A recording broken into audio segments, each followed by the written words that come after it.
फागुन शुक्ल पूर्णिमाका दिन मनाइने फागु अर्थात् होली पर्व आज हिमाली एवं पहाडी जिल्लामा हर्षोल्लासका साथ मनाइँदै राष्ट्रिय परीक्षा बोर्डले कक्षा 12 को परीक्षा तालिका सार्वजनिक गर्यो। कक्षा 12 को परीक्षा कुन दिन कुन विषयको परीक्षा हुँदैछ यसको बारेमा पुरै जानकारी। प्रधानमन्त्रीको सरकारी निवास बालुवाटारमा गठबन्धनको बैठक चलिरहँदा बालुवाटारमाथि उड्यो अनाधिकृत ड्रोन। प्रधानमन्त्री निवासमाथिको आकाशमा केही दिन अघि पनि उडेको थियो ड्रोन, तर कसले किन ड्रोन उडायो भन्ने विषयमा सुरक्षा संयन्त्र अनभिज्ञ। प्रधानमन्त्री प्रचण्डको मुद्दाको विषयमा सर्वोच्चले भन्यो संक्रमणकालीन न्याय अवरुद्ध हुँदैमा फौजदारी न्याय प्रणालीलाई निषेध गर्नु उपयुक्त हुँदैन। घेराबन्दी विरुद्ध एकजुट हुन्छौं भन्दै एउटै मञ्चबाट माओवादी धारका नेताहरूले दिए सन्देश। माओवादीलाई अपराधी र हत्यारा भन्नेलाई ठेगान लगाइदिन्छौं भन्दै नेकपाका महासचिव विप्लवको चेतावनी। बालवाला प्रधानमन्त्रीलाई मुद्दा लगाएर माओवादीसँग न्यू खोजिँदै गरेको डाक्टर बाबुराम भट्टराईको टिप्पणी। जनयुद्धलाई अपराधीकरण गर्ने प्रवृत्ति हावी भयो,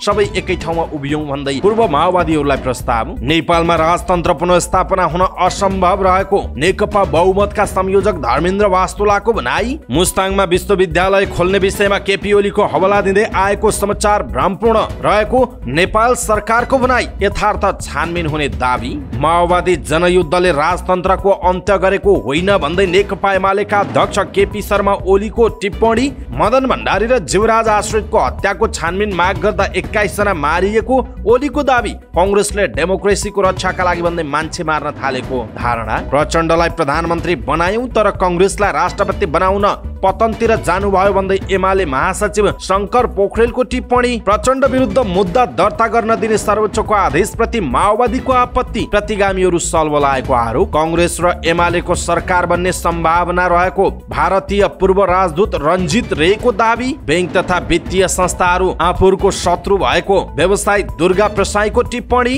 श्रमको सम्मान गर्ने संस्कृतिलाई अगाडि बढाउनु जरुरी रहेको राष्ट्रपतिका उम्मेद्वार रामचन्द्र पौडेलको भनाई। ओखलढुङ्गामा सवारी दुर्घटना, घाइते भएका 10 जनाको हेलिकप्टर मार्फत उद्धार गरी काठमाडौँ पठाइयो। मौसम पूर्वानुमान महाशाखाले दियो देशभरको 3 दिनको मौसमी विवरण। पहाडमा चट्याङसहित वर्षा, तराईमा हावाहुरीको सम्भावना। सचेत रहन सबैलाई अनुरोध। मिटर ब्याजी श्याम परदेशीलाई धरोटीमा छाड्न विशेष अदालतले दियो आदेश। आयुर्वेद शिक्षण अस्पतालका विद्यार्थी र क्याम्पस प्रशासन बीच भयो सहमति। क्रिकेटर शरद भेषवाकर र अभिनेत्री निशा अधिकारी बीचको वैवाहिक सम्बन्धमा खटपट पर्यो। निशाले शरद विरुद्ध अदालतमा दर्ता गरिन् अंश मुद्दा। चलचित्र छक्का पञ्जा 4 टिकटकमा पाइरेसीको मारमा पर्यो। 15 सेकेन्डदेखि 9 मिनेटसम्मका भिडियोहरू टिकटकमा छ्यापछ्याप्ती। छक्का पञ्जा 4 टिकटकमा लिक भएपछि ओएसआरले दियो साइबर ब्युरोमा उजुरी। नेप्सकुनले सहकारी व्यवस्थापन प्रमुखहरूको राष्ट्रिय गोष्ठी गर्ने। शेयर बजारमा 30.77 अङ्कको गिरावट, कारोबार रकम पनि खुम्चियो। विश्व बैंकले भारतलाई 1 अर्ब अमेरिकी डलर स्वास्थ्य ऋण दिने। बङ्गलादेशमा अक्सिजन प्लान्टमा विस्फोट हुँदा 6 जनाको ज्यान गयो, 30 जना भन्दा धेरै घाइते। ए डिभिजन लिग जाउला खेलसँग पहिलो खेलमै हारू डिफेन्डिङ च्याम्पियन मचिन्द्र। अन्डर 20 महिला एसियन कप छनौट खेल्ने नेपाली टोलीको विदाई। आईसीसी विश्वकप क्रिकेट लिग 2 अन्तर्गत पीएनजीले यूएईलाई हरायो। 9 बुँदे घोषणा पत्र जारी गर्दै स्पोर्ट्स लिडर्स समिट धुलीखेल 2023 सम्पन्न। र समाचार पार्टी हेल्थ टिप्स अन्तर्गत आज हामी होलीको रङले स्वास्थ्यमा पार्न सक्ने असर, एलर्जीदेखि क्यान्सरसम्म कुन रङमा के मिसावट र कस्तो असर हुन्छ भन्ने विषयवस्तुमा जानकारी दिनेछौँ। हामीलाई अन्तिमसम्म हेर्नुहोला। दर्शक महानुभाव नमस्कार। समाचार पार्टी.com को न्यूज बुलेटिनमा यहाँलाई हार्दिक स्वागत छ। म प्रहलाद चन्द्र घिमिरे। आज मिति विक्रमसम्म 2079 साल फागुन 22 गते सोमबार, इस्वीसम्म सन् 2023 मार्च 6 तारिक। आज फागु पूर्णिमा पहाडी जिल्लामा बिदा परेको छ। यहाँहरू सम्पूर्णलाई रङै रङको पर्व होलीको हार्दिक मङ्गलमय शुभकामना छ। हाम्रा विभिन्न खालका रङ्ग उमङ्गहरू छन् अनि नयाँ ढङ्गले हाम्रा दिनहरू अगाडि बढुन्। परापूर्वकालदेखि चलिआएको यो पावन पर्वको कृपाले हामी सबैका श्याम श्वेत सपनाहरू भन्छन् नि, ब्ल्याक एन्ड व्हाइट सपनाहरूले रङ पाउन्, उमङ्ग पाउन् अनि नयाँ ढङ्ग पाउन्। यहाँहरू सम्पूर्णलाई नेपाली जनको प्रिय अनि विशिष्ट रङ्गीन पर्व होलीको धेरै धेरै शुभकामना छ। कृपया तपाईँले पनि एउटा शुभकामनाको सन्देश तलको कमेन्ट बक्समा कमेन्ट गरिदिनुहोला। आज सबै आफ्ना साथीभाइ घर परिवार मिलेर होली खेल्ने एकदम रौनकता छाउने खालको वातावरण बन्छ। मिल्ने भए तपाईको मोबाइल स्क्रिनबाटै पिचित्त पारेर हामी नेपालको चिसो अनि निर्मल पानी छ्यापिदिने थियौँ र भन्ने थियौँ ह्याप्पी होली। तर हामी टाढा छौँ, तर पनि हामीलाई यो दूरी इन्टरनेटको माध्यमले तपाईँ र हाम्रो दूरी समाचार पार्टीले निकै नजिक बनाएको छ। यही स्क्रिनको मार्फतबाटै मोबाइल स्क्रिनको मार्फतबाटै यहाँहरूलाई फेरि पनि एकचोटि ह्याप्पी होली भन्न चाहन्छौँ। के गर्ने, मिल्ने भए मोबाइल स्क्रिनबाटै हामी होली छापाछाप गर्न पाइन्थ्यो है, मिल्दैन। यहाँहरू सम्पूर्णलाई होलीको शुभकामना छ। यहाँहरू र हामीले कम्तीमा पनि शुभकामना चाहिँ साट्न सक्छौँ। त्यसकारण होलीको शुभकामना भनेर तलको कमेन्ट बक्समा कमेन्ट गरिदिनु होला। सदाको चाहिँ आज पनि हामी उपस्थित भएका छौँ आजका महत्त्वपूर्ण समाचार, ब्रेकिङ न्युज अपडेट लगायत तपाईँलाई काम लाग्ने हेर्नै पर्ने महत्त्वपूर्ण खबरहरू लिएर। हामीलाई अन्तिमसम्म हेर्नुहोला। हाम्रो मेहनतका लागि यो भिडियोमा एउटा लाइक अवश्य गर्नुहोला। दर्शक महानुभाव, पलपलको न्युज अपडेटका लागि हाम्रो च्यानललाई तपाईँले अहिलेसम्म सब्सक्राइब गर्नुभएको छैन भने कृपया सब्सक्राइब गर्नुहोस् अनि नजिकै आउने बेल आइकनलाई क्लिक गर्नुहोला। दैनिक रूपमा हेर्नुहुन्छ भने रेगुलर भनेर लेख्नुहोला। आज पहिलोचोटि हेर्दै हुनुहुन्छ भने फर्स्ट टाइम भनेर लेख्नुहोला। देशभित्र हुनुहुन्छ भने आफू रहेको गाउँ ठाउँ सहर जिल्लाको नाम लेख्नुहोला। विदेशमा हुनुहुन्छ भने कुन देशबाट हेरिरहनु भएको छ त्यो कुरा तलको कमेन्ट बक्समा कमेन्ट गर्नुहोला। आउनुहोस् दर्शक महानुभाव, आजका महत्त्वपूर्ण समाचार सुरु गरौँ आज फागु पूर्णिमा पर्व मनाइँदै गरेको प्रसङ्गबाट। फागुन शुक्ल पूर्णिमाका दिन मनाइने फागु अर्थात् होली पर्व आज हिमाली एवं पहाडी जिल्लामा हर्षोल्लासका साथ मनाइँदैछ। वसन्त ऋतुको आगमनसँगै आपसी मेलमिलाप र सद्भावको सन्देश लिई आउने फागु पर्व आज परम्परागत रूपमा विभिन्न रङ खेली मनाउने परम्परा रहेको छ। त्रेता युगमा दैत्यराज हिरण्यकश्यपुका विष्णु भक्त आफ्ना पुत्र प्रह्लादलाई मार्ने उद्देश्यले ब्रह्माबाट आगोले छुन नसक्ने वरदान पाएकी आफ्नी बहिनी होलिकालाई प्रह्लादका साथ दन्किरहेको आगोमा पस्न लगाउँदा होलिका आफै भस्म भएकी, तर भक्त प्रह्लादलाई आगोले छुन नसकेको कथा यो पर्वसँग जोडिएको छ। त्यसै बेलादेखि शक्तिको दुरुपयोग गर्ने पापी प्रवृत्तिको प्रतीक बनेकी होलिका मारिएको उपलक्ष्यमा होली अर्थात् फागु खेल्ने परम्परा छ। यसैगरी द्वापर युगमा श्रीकृष्ण भगवानलाई मार्न कंसद्वारा पठाइएकी राक्षसी पुतनाले आफ्नो विष तलिएको स्तन चुसाउन लाग्दा असफल भई मारिन्। उनलाई ब्रजवासीले जलाई फागु महोत्सव मनाउने परम्परा चलेको पनि धर्म ग्रन्थमा उल्लेख छ।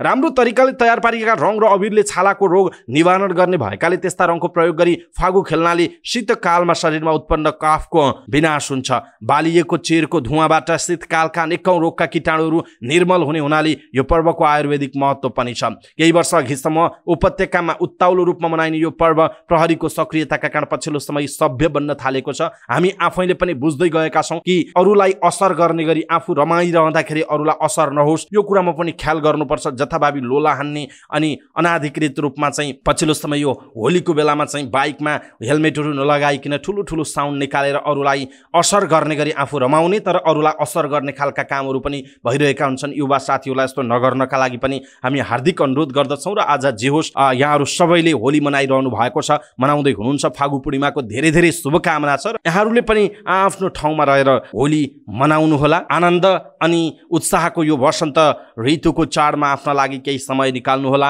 अनि आफन्तसँग भेट्नु होला, अथवा भेट्न सक्नुहुन्न भने फोन गर्नु होला, मेसेज गर्नु होला। मेसेन्जरमा भए पनि तपाईँले शुभकामना साटासाट गर्नु होला जहाँ हुनुहुन्छ, जे गर्दै हुनुहुन्छ अनि जुनसुकै अवस्थामा हुनुहुन्छ। होलीको रङले अनि उत्साहले तपाईँलाई छोस् अनि छुनै पर्छ पनि। होलीका बारे नेपाल अनि भारतमा विभिन्न कालखण्डमा धेरै कालजयी कृतिहरू अनि गीतहरू रचना गरिएका छन्। परापूर्व कालदेखि चलिआएको यो पावन पर्वको कृपाले हामी सबैका जुन खालका ब्ल्याक एन्ड व्हाइट सपनाहरू छन् यिनीहरूले रङ पाउन्, उमङ्ग पाउन् अनि नयाँ ढङ्ग पाउन् है। फेरि यहाँहरू सम्पूर्णलाई होलीको हार्दिक मङ्गलमय शुभकामना छ। होलीको रमाइलोसँगै अब प्रसङ्ग परीक्षाको पनि। धेरै युवा साथीहरू आज रङमा लतपतिनु भएको छ, रमाइलो गरिरहनु भएको छ। तर परीक्षाको पनि दिन आउँदैछ, यहाँहरूले तयारी पनि बिस्तारै गर्नुपर्नेछ। आज होली खेल्नु होला, भोलिबाट पढाइतर्फ पनि ध्यान दिनुपर्ने समय आएको छ किनकि कक्षा 12 को परीक्षाको रुटिन सार्वजनिक भएको छ। राष्ट्रिय परीक्षा बोर्डले कक्षा 12 को परीक्षा तालिका सार्वजनिक गरेको हो। आइतबार समय तालिका सार्वजनिक गरिएको छ। परीक्षा आगामी वैशाख 26 गतेदेखि जेठको 5 गतेसम्म बिहान 8 बजे देखि 11 बजेसम्म सञ्चालन हुनेछ, जसमा कक्षा 12 को साधारण, परम्परागत र प्राविधिक विषय समूहतर्फका नयाँ तथा पुरानो पाठ्यक्रम अनुसारका नियमित ग्रेड वृद्धि एवं आंशिक प्रशिक्षार्थीहरूको समय तालिका सार्वजनिक गरिएको बोर्डले जनाएको छ।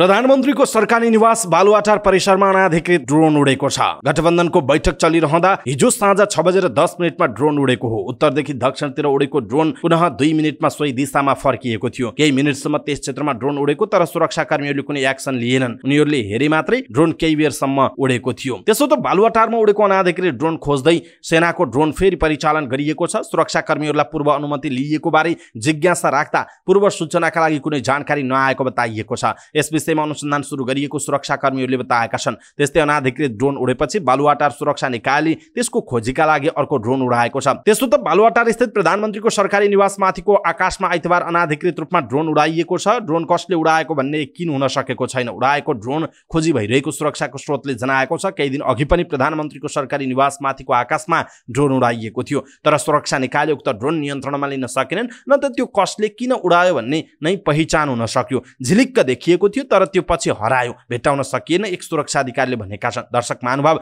सरकारी निवास बालुवाटारमाथि जो देशका प्रमुख व्यक्तिहरू बस्छन्, राजनीतिक भेटघाट भइरहेको छ, देश एउटा खालको परिस्थितिमा गुज्रिरहेको छ, राष्ट्रपति निर्वाचनको विषय छ, भर्खर मात्र सरकार र राजनीतिक दलहरूको कोलिसन यताउता अदलबदल भइरहेको छ र विशेष समय छ। यस्तो समयमा सरकारी निवासमाथि ड्रोन उड्नु, सुरक्षा निकायले पत्तो नपाउनु, कसले किन उडाइरहेको छ भन्नेसम्मको कुरा थाहा नपाउनुलाई तपाईँ के भन्नुहुन्छ? यो सँगसँगै ड्रोनको कुरा गरिरहँदाखेरि केही समय अगाडि चीनले अमेरिकाको आकाशमाथि एउटा बलुन उडाएको सम्बन्धमा अमेरिकाले कति धेरै एक्सन लिएको थियो। सँगसँगै विदेश मन्त्रीको चीन भ्रमण नै रोकिएको थियो। त्यसले विश्व स्तरमा निकै चर्चा पाएको थियो। ड्रोन किन कसले उडायो भन्ने विषयवस्तुमा चाहिँ सुरक्षा निकायले र सरकारले चासो दिनुपर्छ। तपाईँलाई के लाग्छ? आफ्नो कुरा तलको कमेन्ट बक्समा कमेन्ट गर्नुहोला।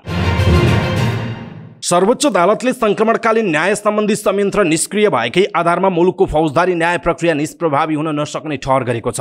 उसले यस्तो अवस्थामा न्याय खोज्न अदालत आउनेहरूलाई निषेध गर्न नहुने टिप्पणी गरेको छ। सर्वोच्च अदालतले संक्रमणकालीन न्याय प्रक्रिया अगाडि बढ्न नसकेपछि अन्तर्राष्ट्रिय कानुन र सिद्धान्त बमोजिम पीडितहरूले सत्य तथ्यको जानकारी, न्याय र परिपूर्ण पाउने विषयलाई विभिन्न कारण देखाएर अनन्तकालसम्म अल्झाइराख्न नमिल्ने आदेश गरेको हो। माओवादी अध्यक्ष पुष्पकमल दाहालले 3 वर्ष अघि एक सार्वजनिक मञ्चमा दिएको अभिव्यक्ति र संक्रमणकालीन न्यायको माग गर्दै पेश भएका 2 निवेदन सर्वोच्च अदालत प्रशासनले दर्ता गर्न अस्वीकार दरपेट गरेको थियो। दरपेट विरुद्धको निवेदनको सुनवाईपछि सर्वोच्च अदालतले 2 निवेदन दर्ता गर्न आदेश दिँदै पीडित पक्षले हक प्रचलनका लागि यस अदालतमा प्रवेश नै नपाउने भन्ने आदेश दरपेटलाई उल्टाइदिएको छ। पीडाको न्यायिक सम्बोधन हुन नसकेको, संक्रमणकालीन न्यायका लागि स्थापित 2 आयोग लगायतका संयन्त्रहरू निष्क्रिय रहेको विषयलाई सर्वोच्च अदालतले गम्भीरतापूर्वक लिएको छ। त्यतिका आधारमा पीडितको हक निषेधित हुन नसक्ने औल्याउँदै सर्वोच्चले आदेशमा भनेको छ फौजदारी न्याय प्रक्रिया निष्क्रिय, शून्य वा निष्प्रभावी अवस्थामा रहनु हुँदैन। संक्रमणकालीन न्यायमा भएको विलम्बका कारण पीडितले पाउनुपर्ने परिपूर्ण, क्षतिपूर्ति लगायतका न्याय सम्बन्धी हक खोजेको उल्लेख गर्दै सर्वोच्च अदालतले यस अघिका नजिर अन्तर्राष्ट्रिय कानुन र सिद्धान्त अनुसार पनि पीडितको हक कुण्ठित हुन नसक्ने औल्याएको छ। सर्वोच्च अदालतको आदेशमा भनिएको छ यस अदालतबाट भएको फैसला तथा अन्तर्राष्ट्रिय कानुन र सिद्धान्त बमोजिम पीडितहरूको सत्य तथ्य जानकारी पाउने तथा न्याय र परिपूर्ण पाउने विषयहरू विभिन्न कारण देखाई अनन्तकालसम्म अल्झाइराख्न मिल्ने देखिँदैन। संक्रमणकालीन न्याय प्रदान गर्ने निकाय निष्क्रिय भएको, कानुन निर्माण समेत प्रभावकारी हुन नसकेको विषयलाई पीडितले उठाएको औल्याउँदै सर्वोच्च अदालतले उनीहरूलाई न्यायको याचना गर्न कुनै निषेध नहुने गरी अदालत प्रशासनबाट निवेदन दरपेट गरिएको निर्णयलाई संविधान सम्मत, न्यायोचित र तर्कपूर्ण मान्न नमिल्ने भनी औल्याएको छ। विस्तृत शान्ति सम्झौताको 16 वर्षसम्म पनि पीडितले संक्रमणकालीन न्याय नपाएको भन्दै सर्वोच्च अदालतले आदेशमा भनेको छ राज्यले दण्डहीनतालाई प्रोत्साहन गर्ने नभएर द्वन्द्वको कारणबाट सृजित परिणामलाई न्यायिक तवरबाट मनासिब समयभित्र व्यवस्थापन गर्नु आवश्यक हुन्छ। 2076 माघ 1 मा पुष्पकमल दाहालले माघीका अवसरमा टोनीखेलमा आयोजित कार्यक्रममा माओवादी द्वन्द्वकालमा 17,000 मारिएको, तीमध्ये 5,000 जनाको आफूले जिम्मेवारी लिने र बाँकीको हकमा राज्यले जिम्मेवारी लिनुपर्छ भन्ने अभिव्यक्ति दिनुभएको थियो। उक्त अभिव्यक्तिपछि उहाँमाथि कारबाहीको माग गर्दै अधिवक्ता ज्ञानेन्द्र आरण लगायतले प्रहरी प्रधान कार्यालय, राष्ट्रिय मानवाधिकार आयोग लगायतका निकायमा उजुरी दिनुभएको थियो। उजुरीमाथि कारबाहीको अपेक्षा राखेपछि प्रक्रिया अगाडि नबढाइएको भन्दै हिंसा पीडितहरूले प्रक्रिया अगाडि बढाउन माग राखी सर्वोच्च अदालतमा निवेदन दर्ता गर्न खोजेका थिए। सर्वोच्च प्रशासनले गत कार्तिकमा नै दरपेट निवेदन दर्ता गर्न अस्वीकार गरेको थियो। अदालत प्रशासनले निवेदन दर्ता गर्न अस्वीकार गरेकोमा निवेदकहरूले त्यस विरुद्ध फेरि अदालतमा निवेदन दिन पाउँछन्। सर्वोच्च अदालतको एकल इजलासले त्यस्तो निवेदन हेर्छ। 2079 कार्तिक 28 मा न्यायाधीश हरिकृष्ण कार्कीको इजलासले निवेदन दर्ता गर्न अस्वीकार गरिएको आदेश सहितको विवरण कैफियत प्रतिवेदन झिकाउन आदेश दिएको थियो। त्यही आदेश बमोजिम पेश भएको प्रतिवेदन अध्ययन गरी गरी सर्वोच्च अदालतले निवेदन दर्ता गर्न आदेश दिएको जनाइएको छ। दर्शक महानुभाव, यसप्रति तपाईको धारणा के छ? आफ्नो धारणा तलको कमेन्ट बक्समा कमेन्ट गर्नुहोला। 2052 सालदेखि माओवादी सशस्त्र युद्धका सहयात्री नेता अहिले छिन्नभिन्न छन्। 2063 साल मक्सिर 5 गतेपछि शान्ति सम्झौता गरेदेखि यो पार्टी अहिलेसम्म समूह उपसमूहमा विभाजित छ। सशस्त्र युद्धको नेतृत्व गर्नुभएका पुष्पकमल दाहाल प्रचण्ड तेस्रो पटक देशको प्रधानमन्त्री हुनुभएको छ। शान्ति प्रक्रियापछि 2064 सालको निर्वाचनमा पहिलो शक्ति भए पनि माओवादीको जनमत निरन्तर ओह्रालो लागेको पछिल्लो निर्वाचनको परिणामले देखाएको छ। तेस्रो शक्तिमा खुम्चिएको माओवादी कहिले कांग्रेस र कहिले एमालेसँग मिलेर सत्ता प्राप्तिमा लागेको छ। तर जनमत ओह्रालो लागेपछि प्रचण्डले अहिले पूर्व माओवादीलाई एकजुट बनाउने पहल थाल्नु भएको छ। यसबीचमा आइतबार शहीद तथा बेपत्ता योद्धा सन्तति फाउन्डेसनले काठमाडौँमा आयोजना गरेको जनयुद्ध शहीद तथा बेपत्ता योद्धाको योगदान र नेतृत्वको दायित्व विषयक अन्तर्संवाद कार्यक्रममा पूर्व माओवादी धारका नेता एउटै मञ्चमा देखिए। लामो समयदेखि अलग अलग बाटोमा हिँडेका पूर्व माओवादी नेताहरूले आफूहरू एकै ठाउँमा पुनः नआई सुखै नहुने अभिव्यक्ति दिए। कार्यक्रममा प्रचण्ड सहित नेकपा अध्यक्ष बाबुराम भट्टराई, नेकपाका महासचिव नेत्रविक्रम चन्द विप्लव, नेकपा माओवादी बहुमतका नेता धर्मेन्द्र वास्तोला, नेकपा माओवादी समाजवादीका अध्यक्ष कर्णजित बुढाथोकी लगायत सहभागी रहेका थिए। सम्बोधनका क्रममा बाबुराम, विप्लव लगायतका नेताले प्रचण्डमाथि 5000 जनाको हत्या गरेको साबिती बयानलाई आधार बनाएर कारबाही गर्न माग गर्दै सर्वोच्चमा दायर रिटप्रति इंगित गर्दै अभिव्यक्ति दिएका छन्। कार्यक्रमलाई सम्बोधन गर्दै प्रचण्डले विभाजित माओवादी पार्टीका विभिन्न घटकलाई एकताबद्ध हुन आग्रह पनि उहाँले गर्नु भएको छ। प्रधानमन्त्री पुष्पकमल दाहाल प्रचण्ड विरुद्ध 3 वर्ष अघिको अभिव्यक्तिलाई लिएर सर्वोच्च अदालतमा मुद्दा दर्ता गर्न दिएको अनुमतिप्रति डाक्टर बाबुराम भट्टराईले आक्रोश पोख्नु भएको छ। त्यस्तै नेकपाका महासचिव नेत्रविक्रम चन्द विप्लवले पनि प्रधानमन्त्री विरुद्ध मुद्दा दर्ता हुँदा समेत माओवादी केन्द्रले नबोलेको प्रति असन्तुष्टि जनाउनु भयो। माओवादीले अपराधी र हत्यारा भन्ने मान्छेलाई ठेगान लगाउने तागत आफूसँग रहेको उहाँले चेतावनी पनि दिनु भएको छ। यसरी एउटै मञ्चबाट माओवादी धारका नेताहरूले दिएका छन् कि घेराबन्दी विरुद्ध एकजुट हुन्छौं भन्ने सन्देश दिएका छन्। यसैबीच नेकपाका महासचिव नेत्रविक्रम चन्द विप्लवले माओवादीलाई अपराधी र हत्यारा भन्नेहरूलाई ठेगान लगाइदिने चेतावनी दिनुभयो। काठमाडौँमा आयोजित शहीद तथा बेपत्ता परिवारको कार्यक्रमलाई सम्बोधन गर्दै उहाँले माओवादीहरू अपराधी नभएको प्रश्न पार्नुभयो। उहाँले लोकतन्त्रमा माओवादीलाई अपराधी बनाउने अधिकार कसैसँग नभएको बताउनुभयो। माओवादीलाई अपराधी बनाउन खोजी इतिहास दोहोर्याउने विप्लवको चेतावनी रहेको थियो। यसैबीच नेपाल समाजवादी पार्टीका अध्यक्ष डाक्टर बाबुराम भट्टराईले बहालवाला प्रधानमन्त्रीमाथि मुद्दा लगाउनु भनेको माओवादीलाई जिस्काउनु रहेको टिप्पणी गर्नु भएको छ। प्रचण्डमाथि 5000 जनाको हत्या गरेको साबिती बयानलाई आधार बनाएर कारबाही गर्न माग गर्दै सर्वोच्चमा दायर गरेको रिटप्रति उहाँले टिप्पणी गर्नुभयो। 3 वर्ष अघिको भनाइको सामान्य कुरालाई लिएर बहालवाला प्रधानमन्त्रीलाई गिरफ्तार गर्ने मुद्दा लगाऊ भन्नु माओवादी आन्दोलनलाई जिस्काइएको उहाँले बताउनु भयो। पछिल्लो समय माओवादी जनयुद्धलाई अपराधीकरण गर्ने प्रवृत्ति हाबी भएको भट्टराईको आरोप छ। यस्ता मुद्दामा सबै माओवादी एक ठाउँमा उभिन उहाँले आह्वान गर्नुभयो। त्यसका लागि कार्यगत एकतामा पनि उहाँले जोड दिनु भएको छ। नेकपा बहुमतका संयोजक धर्मेन्द्र वास्तोलाले नेपालमा राजतन्त्र पुनर्स्थापना हुन असम्भव भएको बताउनु भएको छ। शहीद तथा बेपत्ता युद्धका सन्तति फाउन्डेसनले काठमाडौँमा आयोजना गरेको एक अन्तर्क्रिया कार्यक्रममा बोल्दै संयोजक वास्तोलाले नेपालमा राजतन्त्र पुनर्स्थापना हुने सम्भावना नभएको बताउनु भयो। उहाँले जसले जति नारा लगाए पनि राजतन्त्र नफर्कने ठोकुवा गर्नुभयो। उहाँले देशमा अधुरा रहेका क्रान्तिहरू सम्पन्न गर्नका लागि सबै कम्युनिस्ट पार्टीहरू मिल्नुपर्ने बताउनु भएको छ।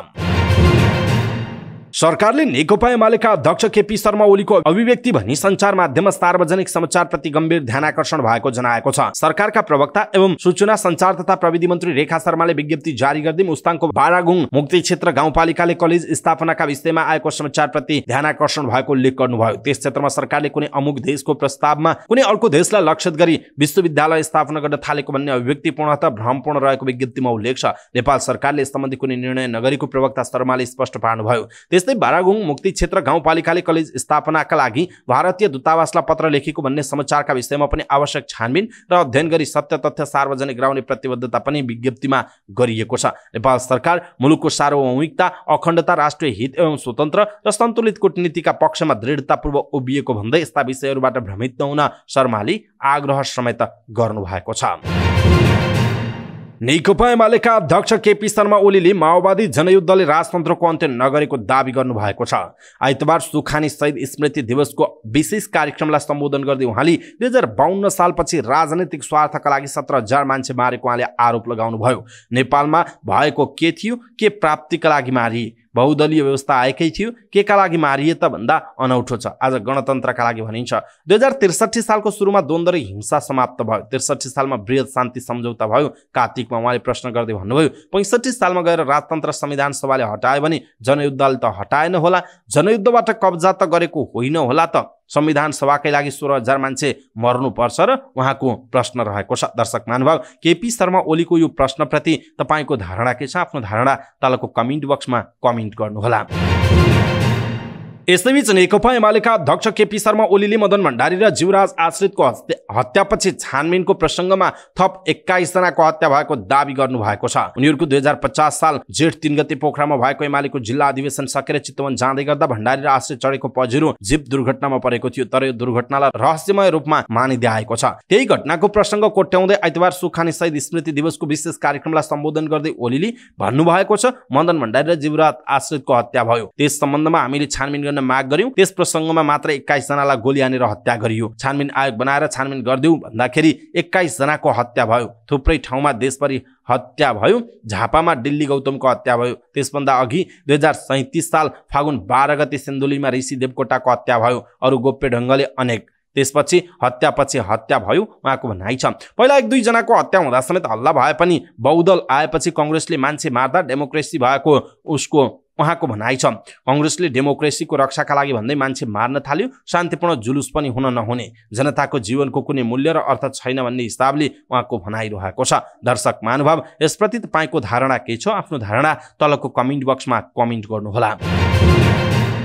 नेकपा एमालेका महासचिव शंकर पोखरेलले 5 दलीय गठबन्धनलाई जनताले अस्वीकार गरेपछि मुलुक बचाउन आफूले माओवादी केन्द्रका अध्यक्ष पुष्पकमल दाहाल प्रचण्डलाई बनाउन बाध्य भएको बताउनु भएको छ। 24औं यदु स्मृति दिवस कार्यक्रमलाई सम्बोधन गर्दै उहाँले यस्तो बताउनु भएको हो। अहिले प्रचण्ड जसका विरुद्ध जनयुद्ध गरेर हिँडेको थियो उसैलाई राष्ट्रपति बनाउन गठबन्धन भत्काएर हिँडेको टिप्पणी उहाँले गर्नुभयो। उहाँले अहिले देश र जनताको पक्षमा उभिँदा एमालेमाथि चौतर्फी घेराबन्दी र आक्रमण भइरहेको पनि बताउनुभयो। माओवादीले आन्दोलनको एजेन्डा बिर्सेर स्वार्थ केन्द्रित भएर गन्तव्य बिर्सेर कांग्रेसको राष्ट्रपति बनाउनेतिर गएको उहाँले बताउनु भएको छ।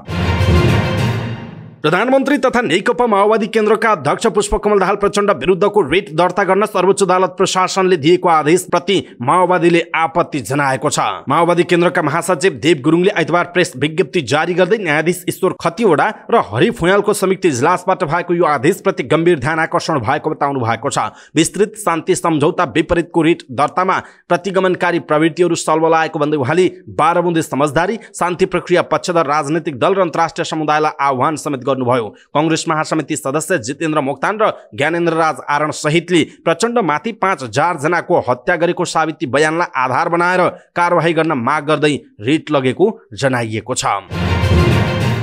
भारतीय पूर्व राजदूत रञ्जित रेले राष्ट्रपति चुनावपछि नेपालमा नेपाली कांग्रेस र एमालेको सरकार बन्ने सम्भावना भएको दावी गर्नुभएको छ। भारतीय अखबार डेक्कन हेराल्डमा एक लेख मार्फत रेले 10 वर्ष अगाडि जस्तै कांग्रेस र एमाले गठबन्धन सरकार बन्ने सम्भावना भएको बताउनुभयो। एमाले र माओवादी गठबन्धन असफल भएर अहिले कांग्रेस र माओवादी गठबन्धन बनेको भन्दै उहाँले तेस्रो विकल्पको रूपमा कांग्रेस एमाले बीचको गठबन्धनको सम्भावना उल्लेख गर्नुभएको छ। रेले भन्नुभएको छ 2070 को दोस्रो संविधान सभा चुनावपछि दुई ठूला दलहरू कांग्रेस र एमाले एकै ठाउँमा आउने सम्भावना छ। नेपालको राजनीतिक अस्थिरता भए पनि भारत नेपालसँग जोडिनुपर्छ भन्ने आशयको आलेखमा रेले यस्तो बताउनु भएको छ। दर्शक महानुभाव, नेपालको मामिलामा निरन्तर रूपमा भारतीय व्यक्तिहरू बोल्दै आएका छन्। पूर्व राजदूत, विभिन्न कूटनीतिज्ञ व्यक्तिहरू नेपालको विषयमा विभिन्न खालका धारणाहरू बनाउँदै आएका छन् र आन्तरिक मामिलामा हस्तक्षेप गरिरहेका छन्। यसप्रति तपाईँ के भन्नुहुन्छ? आफ्नो कुरा तलको कमेन्ट बक्समा कमेन्ट गर्नुहोला। व्यवसायी दुर्गा प्रसाईले बैंक तथा वित्तीय संस्थाहरूलाई शत्रुको संज्ञा दिनुभएको छ। आइतबार काठमाडौँको माइतीघरमा आयोजित कार्यक्रममा उहाँले बैंक तथा वित्तीय संस्थाहरूले साथ दिने भन्दा पनि शत्रुको व्यवहार गरेको भन्दै आपत्ति समेत जनाउनुभयो। सर्वहारा वर्गलाई मारमा पार्ने काम गरेकाले आफूले बैंक तथा वित्तीय संस्थाहरूको विरुद्धमा आन्दोलनको नै सुरुवात गर्नु परेको उहाँले जिकिर गर्नुभयो। प्रसाईले 17 लाख परिवारको घर बैंक र वित्तीय संस्थाहरूले लिलामी गर्ने सूचना आफूले पाएको दावी समेत गर्नुभएको छ। प्रसाईले राष्ट्र, राष्ट्रियता, धर्म, संस्कृति र नागरिक बचाउ महाअभियान सञ्चालन गर्ने भन्दै काठमाडौँमा शनिबारबाट आन्दोलनको कार्यक्रम सुरु गर्नु भएको छ। त्यस क्रममा उहाँका समर्थकहरूले गणतन्त्र संहिता खारेज हुनुपर्ने जिकिर गर्दै प्रदर्शन गरिरहेका छन्। गणतन्त्रमा नेता धनी हुने, जनता बैंकहरूको महँगो ब्याज तिर्न नसकेर आत्मदाह गर्नुपर्ने अवस्था आएकाले आफूले विरोध गर्नु परेको प्रसाईको भनाइरहेको छ। दर्शक महानुभाव, दुर्गा प्रसाईको यो जुन अभियान छ यसप्रति तपाईको धारणा के छ? आफ्नो धारणा तलको कमेन्ट बक्समा कमेन्ट गर्नुहोला। नेपाली कांग्रेसका वरिष्ठ नेता रामचन्द्र पौडेलले श्रमको सम्मान गर्ने संस्कृतिले राष्ट्रलाई माथि उठाउने बताउनु भयो। नेपाल ट्रेड युनियन कांग्रेसको 77औं स्थापना दिवसको अवसरमा काठमाडौँमा आयोजित शुभकामना आदान प्रदान तथा चियापान कार्यक्रममा बोल्दै वरिष्ठ नेता पौडेलले श्रमको सम्मान गर्ने संस्कृतिले राष्ट्रलाई माथि उठाउने बताउनु भएको छ। उहाँले राष्ट्रलाई अगाडि बढाउनका लागि श्रमको सम्मान गर्नुपर्ने बताउनु भयो। उहाँले आफ्नो गाउँघरका खेतीबारी बाँझो राखेर खानेकुरा विदेशबाट आयात गरेर खाइराखेको अवस्था रहेको भन्दै त्यस्तो अवस्थाको अन्त्य हुनुपर्ने बताउनु भएको छ। उहाँले आफ्नो भूमिमा पाखुरा बजार्नु नै राष्ट्रियता र देशभक्ति भएको उल्लेख गर्नु भएको छ।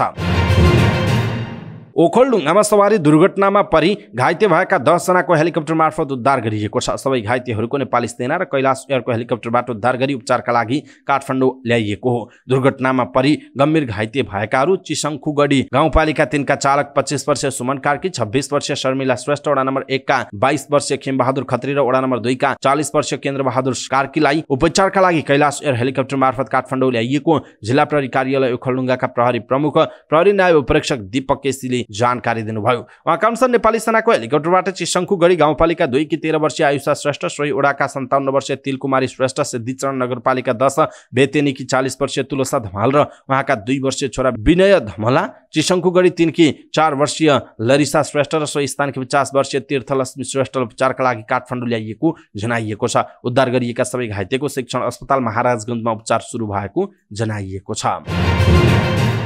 देशका पहाडी भूभागमा मौसम बदली भएको छ। पश्चिमी वायुको सामान्य प्रभावका कारण मौसम बदली भएको हो। आज देशका पहाडी भूभागमा आंशिक बदली हुने सम्भावना छ। कोशी प्रदेश, गण्डकी प्रदेश र सुदूरपश्चिम प्रदेशका पहाडी भूभागका 1-2 स्थानमा मेघ गर्जन, चट्याङसहित हल्का वर्षाको सम्भावना छ। उच्च पहाडी तथा हिमाली भूभागका 1-2 स्थानमा हल्का हिमपात र मध्य प्रदेश तथा लुम्बिनी प्रदेशका तराईका थोरै स्थानहरूमा हावाहुरीको सम्भावना समेत छ। मंगलबार पनि कोशी प्रदेश र गण्डकी प्रदेशका पहाडी भूभागमा 1-2 स्थानमा मेघ गर्जन, चट्याङसहित हल्का वर्षाको सम्भावना छ। साथै कोशी प्रदेश, बागमती प्रदेश र गण्डकी प्रदेशका उच्च पहाडी तथा हिमाली भूभागका 1-2 स्थानमा हल्का हिमपातको सम्भावना रहेको महाशाखाले जनाएको छ। केही ठाउँमा चट्याङसहित वर्षा हुनुका साथै हावाहुरी चल्ने सम्भावना रहेकाले सचेत रहन अपील समेत गरिएको छ।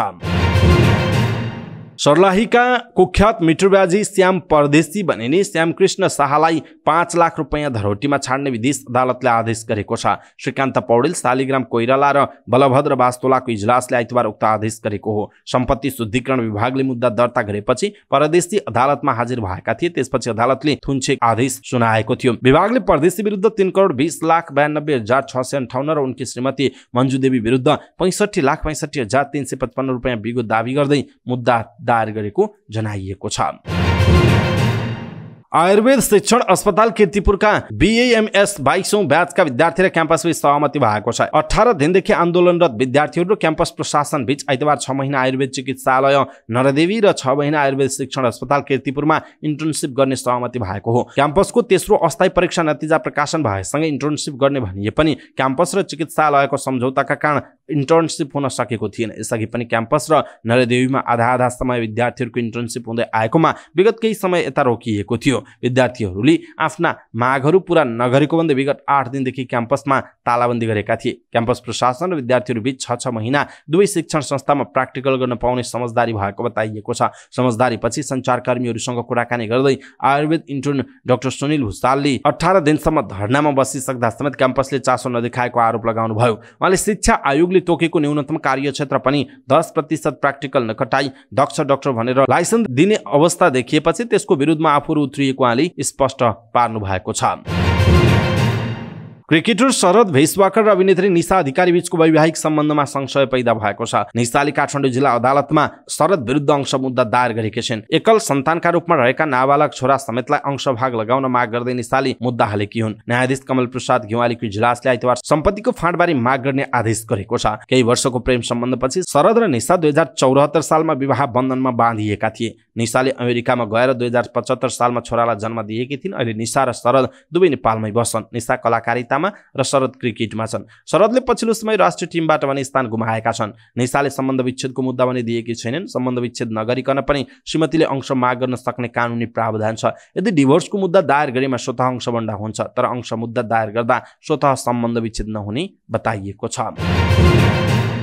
फिल्म छक्का पंजा 4 का भिडियो क्लिप्सहरू अहिले टिकटकमा भाइरल भइरहेका छन्। 15 सेकेन्डदेखि लिएर 8-9 मिनेटसम्मका क्लिप्सहरू अहिले टिकटकमा छ्यापछ्याप्ती छन्। तपाईँ कतिपयले हेरिसक्नु पनि भयो होला। यसरी छक्का पंजा 4 का भिडियो क्लिप्सहरू टिकटक लगायतका सामाजिक सञ्जालमा सार्वजनिक हुन थालेपछि फिल्मको डिजिटल अधिकार किनेको कम्पनी ओएसआरले प्रहरीको साइबर ब्युरोमा उजुरी दिएको छ। ब्युरोका प्रवक्ता पशुपति कुमार रायका अनुसार ओएसआरले त्यस्ता क्लिप्स पोस्ट गर्नेको पहिचान खुलाइदिन र हटाइपाउँ भन्दै निवेदन दिएको हो। ओएसआरका ओम अग्रवालले आफूहरूले महँगो मूल्यमा फिल्म किनेका कारण जसरी भए पनि पाइरेसी रोक्ने निवेदन दिएको बताएका छन्। फिल्मका क्लिप्सहरू एकाएक टिकटक र युट्युबमा बाहिरिँदा व्यवसायलाई नै चुनौती भएकोले आफूहरूले साइबर ब्युरो गुहारेको उनको भनाइ छ। निर्माता तथा अभिनेता दीपक राज गिरीले पनि टिकटकमा भिडियो पोस्ट रोक्नका लागि आफूले चलचित्र सँगसँग माग छलफल गर्ने बताएका छन्। यसरी फिल्म लिक हुँदा हामीलाई मात्र होइन, हलको व्यवसायमा समेत असर पर्छ, गिरीले भनेका छन्। यसैबीच चलचित्र निर्माता सङ्घका अध्यक्ष नवल खड्काले टिकटकमा फिल्म पाइरेसी हुने विषयलाई आफूहरूले चलचित्र सङ्घसँगको वार्तामा एजेन्डाको रूपमा प्रस्तुत गर्ने बताएका छन्। बक्स अफिसमा उछाल कमाई गरिरहेको फिल्म छक्का पंजा 4 लाई टिकटक र युट्युब जस्ता प्लेटफर्मलाई नियमन गर्नुपर्ने चुनौती थपिएको छ। शुक्रबारदेखि फिल्म रिलिज भए लगत्तै दर्शकले यी प्लेटफर्ममा 1 देखि 15 मिनेटसम्मका भिडियो क्लिप्स पोस्ट गरिरहेका छन्। महत्त्वपूर्ण दृश्य टिकटकमा बाहिरिँदा निर्मातालाई हैरानी भएको जनाइएको छ। नेपाल बचत तथा ऋण केन्द्रीय सहकारी सङ्घले फागुनको 24 र 25 गते काठमाडौँमा सहकारी व्यवस्थापन प्रमुखहरूको राष्ट्रिय गोष्ठी गर्ने भएको छ। सङ्घले काठमाडौँमा पत्रकार सम्मेलन गरी फागुन 24 र 25 गते काठमाडौँमा सहकारी व्यवस्थापन प्रमुखहरूको राष्ट्रिय गोष्ठी गर्ने जानकारी दिएको हो। नेपालका वित्तीय सहकारीका व्यवस्थापकीय 450 जनाभन्दा बढी प्रमुखहरूलाई गोष्ठीमा सहभागी गराउने उद्देश्य रहेको बताइएको छ। पत्रकार सम्मेलनमा बोल्दै नेप्सकुनका प्रमुख कार्यकारी अधिकृत प्रकाश प्रसाद पोखरेलले नेप्सकुनले हरेक 3 वर्षमा यस्तो गोष्ठी गर्दै आएको र यो वर्ष त्यसको निरन्तरता भएको बताउनुभयो। उहाँले गोष्ठीको आयोजना विशेष गरी सहकारीका कार्यकारी प्रमुखहरूलाई लक्षित गरेर गरिएको बताउनुभयो। उहाँले 48 जिल्लाका सहकारीका 398 जना प्रमुख कार्यकारीहरूले गोष्ठीका लागि आवेदन दिएको पनि बताउनु भएको छ। साताको पहिलो कारोबारको दिन आइतबार शेयर बजारमा ठूलो गिरावट आएको छ। आइतबार 30.77 अङ्कले घटेको बजार 1938.25 बिन्दुमा झरेको छ। यो 1.56% को गिरावट हो। आइतबार कारोबार रकम समेत खुम्चिएको छ। 259 धितोपत्रको 30,903 वटा कारोबारबाट 38,32,459 किता शेयर किनबेच हुँदा 1,39,23,54,893 रुपियाँ बराबरको कारोबार भएको छ। आइतबार सबै उपसूचक ओह्रालो लागे। सबैभन्दा धेरै उत्पादन र प्रशोधनका लगानीकर्ता गुमाए। यो उपसूचकमा 3.03% को गिरावट आयो। आइतबार सबैभन्दा धेरै सुपरमादी हाइड्रोको मूल्य बढ्यो। यसको पहिलो कारोबारको दिन थियो। यो कम्पनीको सकारात्मक सर्किट टेबलमा कारोबार भएको छ। युनिक नेपाल लघुवित्त, एनएमबी 50, एनआईबीएल प्रगति फन्ड सहितको मूल्य धेरैले बढेको छ। सामलिङ पावर कम्पनीको शेयर मूल्य सबैभन्दा धेरै 10% ले घट्यो। आदर्श लघुवित्त, खप्तर लघुवित्त, उपकार लघुवित्त सहितका कम्पनीको शेयर मूल्य समेत धेरैले घटेको छ। Himalayan distillery, Shivam cement, Asian life, Nabil bank सहितका कम्पनीको धेरै कारोबार भएको जनाइएको छ। विश्व बैंकले भारतलाई महामारीको पूर्व तयारी र स्वास्थ्य सेवा प्रभावकारी बनाउनका लागि 1 अर्ब अमेरिकी डलर ऋण उपलब्ध गराउने भएको छ। भारत सरकार र विश्व बैंक बीच भएको ऋण सम्झौतामा 2 फरक 50 करोड अमेरिकी डलरको ऋण समावेश गरिएको छ। यी दुई परियोजनाले भविष्यमा हुने महामारी विरुद्ध देशको स्वास्थ्य प्रणाली प्रभावकारी बनाउने भारतको निर्णयलाई समर्थन गरेका बैंकका भारतमा रहेका देशीय निर्देशक अगस्टी तानो कोउमले निकालेको विज्ञप्तिमा उल्लेख छ। यसले जुनोटिक रोग लगायतका भाइरस पत्ता लगाउने भारतको क्षमतालाई पनि बढाउनेछ। मुख्य गरी आन्ध्र प्रदेश, केरला, मेघालय, उडिसा, पंजाब, तमिलनाडु र उत्तर प्रदेशमा स्वास्थ्य सेवा प्रवाहलाई प्राथमिकता दिने भारत सरकारको प्रयासलाई ऋण सहयोग गरेको जनाइएको छ।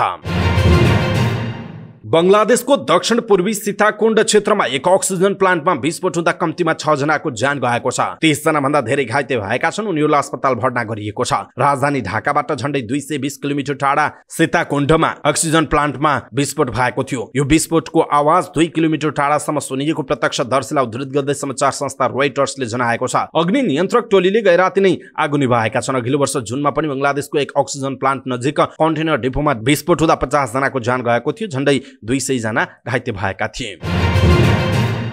Defending champion Machhindra football club शहीद स्मारक ए डिभिजन लिगको पहिलो खेलमा जावलाखेल युथ क्लबसँग 3-1 गोलले पराजित भएको छ। त्रिपुरेश्वर स्थित दशरथ रङ्गशालामा जावलाखेललाई जित दिलाउन हिसुब थपलिया, एन्कोटो मासोएवी र कप्तान श्रीमान्त थापाले गोल गरे। खेलको 22औं मिनेटमा जावलाखेलका विशाल तामाङले बल ह्यान्ड गरेपछि मछिन्द्रले फ्री किक पाएको थियो। सोही फ्री किकमा मछिन्द्रका देवेन्द्र तामाङले उत्कृष्ट गोल गर्दै टिमलाई अग्रता दिलाएका थिए। जावलाखेलका एन्कोटोले खेलको 36औं मिनेटमा 1 भर्सेस 1 को स्थितिमा बक्सभित्रबाट हानेको प्रहार मछिन्द्रका डिफेन्डर रञ्जित धिमालले गोल लाइनबाट क्लियर गर्दा जावलाखेल बराबरी गोल गर्न चुकेको थियो। एन्कोटोको क्रसमा खेलको 41औं मिनेटमा सब्स्टिट्युट खेलाडी समीर राज थोकरले गरेको प्रहार क्रस बारबाट माथिबाट बाहिरिँदा जावलाखेल पुनः अभागी साबित भयो। पहिलो हाफमा केही अवसर पाए पनि गोल गर्न नसकेको जावलाखेलले दोस्रो हाफमा मछिन्द्रमाथि दबाव सृजना गरेको थियो। खेलको 59औं मिनेटमा जावलाखेलका हिसुबले बराबरी गोल फर्काएका थिए। फोडे फोफानाले सेन्टर सर्कलबाट दिएको पासमा उत्कृष्ट रन बनाएका हिसुबले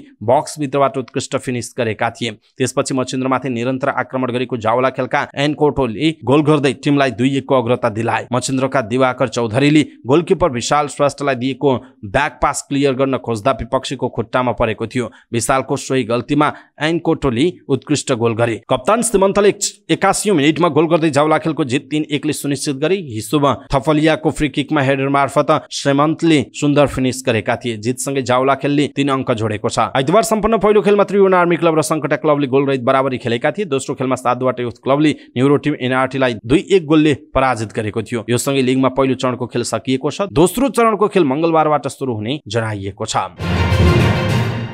एएफसी अन्डर 20 महिला एसियन कप छनौट खेल्न जाने नेपाली टोलीलाई बिदाई गरिएको छ। अखिल नेपाल फुटबल संघ एन्फा मुख्यालयमा एक कार्यक्रम गर्दै नेपाली अन्डर 20 महिला टोलीको बिदाई गरेको हो। समूह बी मा रहेको नेपालले छनौटको खेल प्यालेस्टाइनमा खेल्नेछ। नेपाली टोली आइतबार राति त्यसतर्फ प्रस्थान गर्नेछ। नेपाल रहेको समूह बी मा आयोजक प्यालेस्टाइन र नर्दर्न मारियाना आइल्यान्ड रहेका छन्। छनौटका खेलहरू मार्च 8 देखि 12 सम्म हुनेछन्। नेपालले पहिलो खेलमा मार्च 8 मा प्यालेस्टाइन विरुद्ध खेल्नेछ। नेपालले समूहको दोस्रो खेल मार्च 12 मा नर्दर्न मारियाना आइल्यान्डसँग खेल्नेछ। समूह विजेताले छनौटको दोस्रो चरणमा स्थान बनाउने बताइएको छ। अन्डर 20 महिला एसिया कप छनौटमा सहभागी टोलीलाई 8 समूहमा विभाजन गरिएको छ। हरेक समूहको विजेता टिम दोस्रो चरणमा प्रवेश गर्नेछन्। दोस्रो चरणबाट 4 टिम फाइनल चरणमा छनौट हुनेछ। दोस्रो चरणका खेलहरू जुन 3 देखि 11 सम्म हुनेछन्, जसबाट उत्कृष्ट 4 टोलीले उज्बेकिस्तानमा हुने अन्डर 20 महिला एसियन कप खेल्ने जनाइएको छ। आईसीसी विश्वकप क्रिकेट लिग 2 अन्तर्गत त्रिदेशीय एक दिवसीय श्रृङ्खलामा पपुवा न्युगिनी पीएनजीले संयुक्त अरब इमिरेट्स यूएईलाई 5 विकेटले हराएको छ। यूएईले दिएको 98 रनको सामान्य लक्ष्य पीएनजीले 25 ओभर 4 बलमा 5 विकेट गुमाएर भेट्टाएको हो। पीएनजीका लागि टोनी उराली नट आउट 35 रन बनाए। बलिङतर्फ यूएईका रोहन मुस्तफाले 2 विकेट लिए। यस्तै जुनैद सिद्दिकी, आयन अफजल खान र जहुर खानले 1-1 विकेट लिए। यसअघि दुबई इन्टरनेसनल क्रिकेट स्टेडियममा टस हारेर ब्याटिङ गरेको यूएई 26 ओभर 2 बलमा 97 रन मात्र बनाउन सक्यो। यूएईका लागि वृत्य अरविन्दले सर्वाधिक 20 रन बनाउँदा अन्य 4 जना खेलाडीले 1 रन पनि जोड्न सकेनन्। बलिङतर्फ पीएनजी कारीले हेकुरेले 4 र चाद सोपरले 3 विकेट लिए। यो श्रृङ्खलामा नेपालले सोमबार यूएईसँग खेल्नेछ। नेपालले लिग 2 मा 5 खेल खेल्न बाँकी नै छ। बाँकी सबै खेल जितेमा नेपालले सोझै विश्वकप छनौट खेल्न पाउनेछ भने 3 खेल जिते एक दिवसीय मान्यता कायमै रहनेछ। अङ्क तालिकामा नेपाल 31 खेलमा 30 अङ्कका साथ 6औं स्थानमा छ। पीएनजी 32 खेलमा 9 अङ्कसहित तालिकाको 4 मा छ। 31 खेल खेलेको यूएई 31 अङ्कका साथ 5औं स्थानमा छ।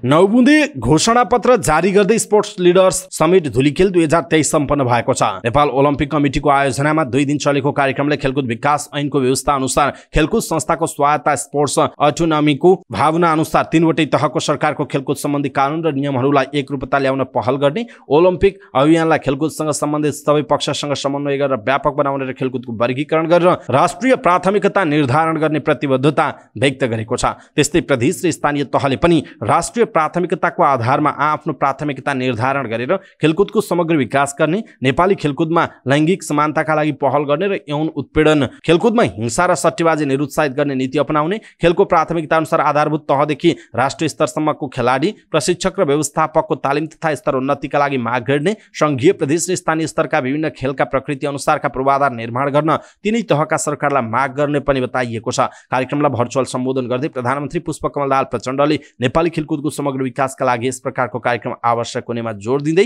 खेल नीति र कार्यक्रमका लागि केन्द्र र प्रदेश सरकारबीच समन्वय आवश्यक रहेको बताउनुभयो। समाचार पार्टी न्यूज बुलेटिनमा पालो भएको छ समाचार पार्टी हेल्थ टिप्स। समाचार पार्टी हेल्थ टिप्समा आज हामीले होलीको रङले कस्तो खालको समस्याहरू निम्ति आउँछ, एलर्जीदेखि क्यान्सरसम्म हुन सक्छ, कुन रङमा के मिसावट र कस्तो असर हुन्छ भन्ने विषयवस्तुमा जानकारी दिनेछौँ। किनकि आज होली पर्व छ, यहाँहरू सम्पूर्णले आज रङ खेल्नुहुनेछ, तर रङमा कस्तो खालको गुणस्तर छ, कस्तो खालको मिसावट छ भन्ने खालको चाहिँ हामीले ध्यान दिनुपर्छ, नत्र एलर्जी हुनेदेखि लिएर क्यान्सरसम्म, छालाको क्यान्सरसम्म पनि हुन सक्दछ। त्यसकारण सचेत रहनुहोला। सबै नेपालीहरूमा यो हेल्थ टिप्स आज पुर्याउनु पर्छ, किनकि आज सबैले होली खेल्दै हुनुहुन्छ। यहाँहरू सबैले जसले हामीलाई हेर्नु भएको छ कृपया आफ्नो फेसबुक, ट्विटर लगायतका सामाजिक सञ्जालमा यो भिडियोलाई सेयर गर्नुहोला, ताकि उहाँहरूलाई पनि यसको बारेमा जानकारी होस्। मित्रता, एकता र सद्भाव रूपी रङहरूको पावन पर्व होली खुसी आदान प्रदान गर्दै मनाइँदैछ। रङ्गीन जीवनमा रम्ने धेरै हुन्छन्, त्यही भएर धेरैले रङको यस पर्वलाई महत्त्वका साथ लिने गरेका छन्। असत्यमाथि सत्यको विजय, शिवभक्त छोरा प्रह्लादलाई भस्म गर्ने उद्देश्यले अग्निमा नजल्ने वरदान पाएको होलिकासँग अग्निमा राखेपछि होलिका स्वयं भस्म भएको, तर शिवभक्त प्रह्लाद सकुशल रहेको किम्वदन्ती अनुसार होली पर्व मनाउने गरिन्छ। होलीलाई पर्वका रूपमा मनाउनु पर्छ। पर्वका रूपमा खुसी आदान प्रदान तथा रङ, अबिर तथा खानपानको उपयुक्त प्रयोग गरेर मनाउने धेरै व्यक्ति भए पनि पछिल्लो समयमा होलीका नाममा धेरै नै विकृति भित्रिएको छ। होलीलाई गलत ढङ्गले प्रयोग गरेका उदाहरण प्रशस्त छन्। नशालु पदार्थ, भाङ, रक्सी सेवन नियतवश गर्ने गर्छन्। साथै कतिले यसलाई जुवा, तास खेल्ने आधार बनाएका हुन्छन्। अत्याधिक तैलीय अर्थात् चिल्लो तथा मसलेदार पदार्थको प्रयोग गर्नाले पनि शरीरलाई हानि गर्ने धेरै छन्। फलस्वरूप बिरामी भएर अस्पताल आउन बाध्य हुन्छन्। वास्तवमा होली पर्व खुसियालीको आधार बन्नुपर्छ, कुनै अप्रिय घटना नहोस्, कोही बिरामी नपरोस् भन्ने उद्देश्यका साथ मनाइनुपर्छ। स्वास्थ्यका हिसाबले सतर्क रहँदै होली मनाउन जरुरी छ। होलीमा गलत रूपमा प्रयोग गरिने मादक पदार्थको सेवनले कति झगडा हुने गरेका उदाहरण प्रशस्त छन्। मोबिल, कालो मोसो, हानिकारक रङ, नालीको पानीले शरीरलाई नकारात्मक असर पुर्याउन सक्छ। तसर्थ होली खेल्दा स्वास्थ्यमा असर नपर्ने गरी र कमभन्दा कम असर पुग्ने गरी मनाउनुपर्छ। हामीले रक्सी सेवन गरी कुटपिटका घटना, हातखुट्टा भाँचिएर अस्पताल भर्ना भएका धेरै त्यस्ता घटना सुनेका छौँ, देखेका छौँ। होली खेल्दा स्वास्थ्यलाई कम असर गर्ने तरिकाले खेल्न भाङ, रक्सी जस्ता नशालु पदार्थ सेवन गर्नुहुन्न। गरिहाले पनि संयमित तवरले घरमै बसेर गर्नुपर्छ। ती नशालु वस्तुको सेवन गरे पश्चात होली खेल्न बाहिर जाँदा आफू आफ्नो नियन्त्रणभन्दा बाहिर गई दुर्घटना समेत हुन सक्छ र साथीभाइमा झै झगडा पनि हुन सक्छ। अर्कोतर्फ स्वास्थ्यका हिसाबले होलीमा प्रयोग गरिने रङबाट पनि सतर्क रहनुपर्छ। होलीमा प्रयोग गरिने विभिन्न रङका रङहरू रासायनिक वस्तु हुन्, जसको नकारात्मक प्रभाव शरीरमा हुने गर्छ भन्ने सबैले बुझ्न जरुरी छ।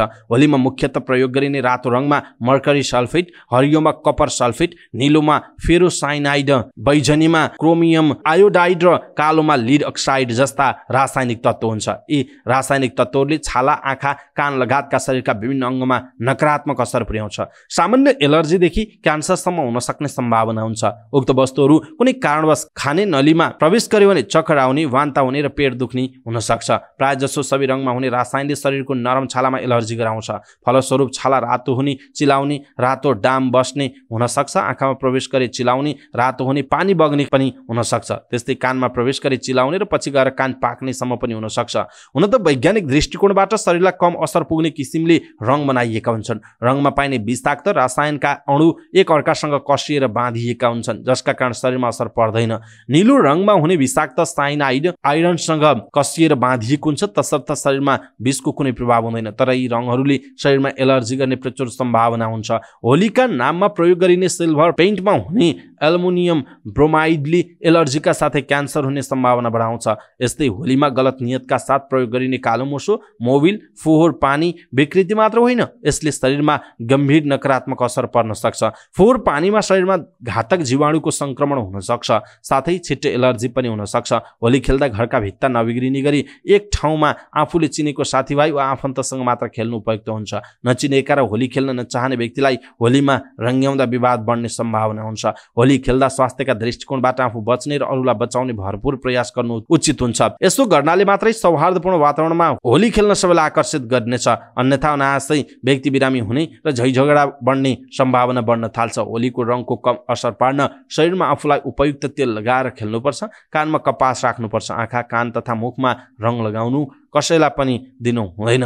होलीको रङको एलर्जी भएमा रङ नखेल्नु नै उत्तम उपाय हो। एलर्जी भएमा तुरुन्त रङबाट टाढिने तथा स्वास्थ्य कर्मीसँग उपचार गराउनु पर्छ। त्यस्तो त होलीलाई एकता, मित्रता, मेलमिलाप, सद्भावको आधार, सत्यको प्रतीक तथा खुसियालीको पर्वका रूपमा लिएर संयमित भएर स्वास्थ्यमा असर नपुग्ने गरी भौगोलिक, धार्मिक, साम्प्रदायिक तथा जातीय सहिष्णुता कायम हुने गरी राष्ट्र शान्तिको कामनासहित मनाउनु नै आजको आवश्यकता हो। यसलाई सबैले मनन गर्न जरुरी छ। दर्शक महानुभाव, आज हामीले हेल्थ टिप्स अन्तर्गत होलीको रङले एलर्जीदेखि क्यान्सरसम्म हुन सक्छ, कुन रङमा के मिसाबाट कस्तो असर भन्ने विषयवस्तुमा हेल्थ टिप्स प्रस्तुत गर्यौं। हाम्रो यो हेल्थ टिप्स तपाईलाई कस्तो लाग्यो कृपया आफ्नो कुरा तलको कमेन्ट बक्समा कमेन्ट गर्नुहोला। सबै नेपालीहरुमा आज पुर्याउनका लागि यो हेल्थ टिप्स आफ्नो फेसबुक, ट्विटर लगायतका सामाजिक सञ्जालमा शेयर गर्नुहोला। आफन्तजन इष्ट मित्रलाई मेसेन्जरमा पठाइदिनु होला।